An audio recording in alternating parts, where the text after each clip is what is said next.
Move on next here tonight to our cover story and the I-Team series landing in Florida. They are the images here that make headlines. Scenes of people making that dangerous journey across 90 miles of high seas.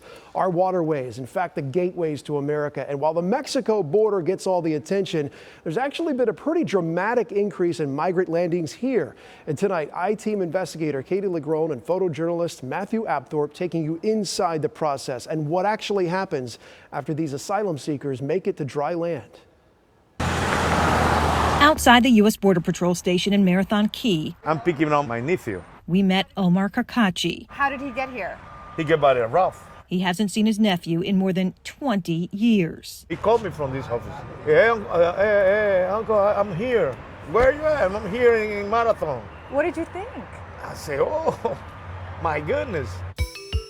His nephew among hundreds of Cuban migrants who have landed in the Florida Keys in just the last month.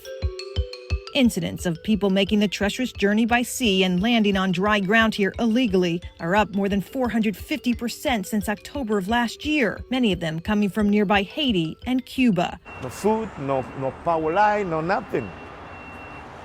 Nothing. That's no life. Most of them, they say, I'd rather die trying to get to the freedom than still living here in Cuba. It's very sad. It's a dangerous voyage to freedom, overwhelming federal agents across South Florida. It's the heaviest migrant traffic that I've ever encountered. It's been a very busy 24 hours here. We're both from Marathon. For 2 days, we were granted exclusive access to the round-the-clock battle, from stopping migrants at sea before they land. Why do you want to come here? In Cuba? Nada in Cuba. To the multi-agency response when they make it to dry ground. 25 migrants appear to all be Cuban. Looks like all from Havana, Cuba. In just a 24-hour period we were there, Border Patrol responded to a dozen different landings throughout the Keys alone. Are you happy to be here? Bueno, no me lo creo. This 22-year-old woman from Cuba agreed to speak with us on camera and explained she's seeking opportunity and work in America. After 3 days on the water in this rickety homemade boat with mechanical issues, the people she came with, visibly exhausted, some shoeless, are patted down for drugs, weapons, then loaded into government vans, where they'll be taken north to Marathon and processed here at the U.S. Border Patrol's main station in the Keys. It's been nonstop. Every surge has its own challenges.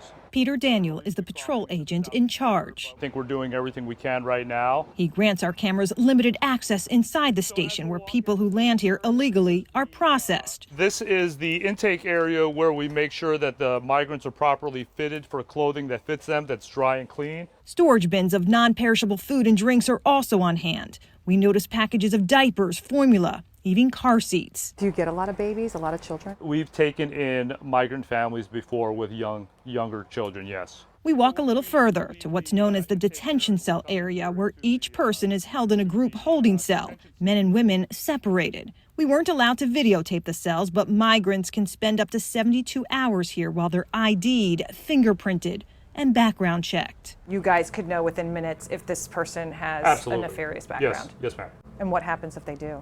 If they do, then the processing will take a different turn. Instead of administratively, we'll pursue the criminal charge. For migrants who are not sent back to their country immediately, they can be transferred to a federal detention facility or released to family while their legal case moves through the U.S. courts. I lived in Cuba for 34 years.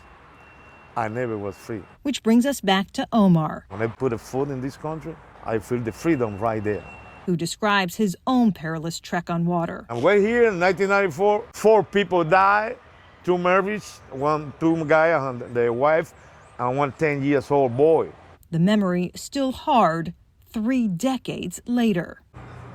They screaming. I don't want to talk about that. That's a nightmare for me. I still have nightmare with that. But today, he says, is a good day. Wow. I'm very excited, man. Wow. I'm so emotional. He was like this when the last time I saw him. After a few anxious moments, He's big. he spots his nephew. ¿Qué te pasa en los ojos?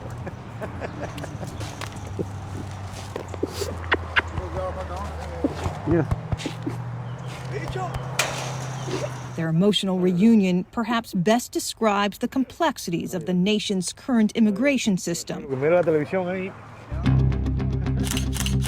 The debates. The more that come, the harder it is on us. And what's at stake if nothing These migrant trips are incredibly dangerous. or everything These are all human lives. Why do you want to be here in America? ¿Por qué quiere estar aquí en Estados Unidos? changes.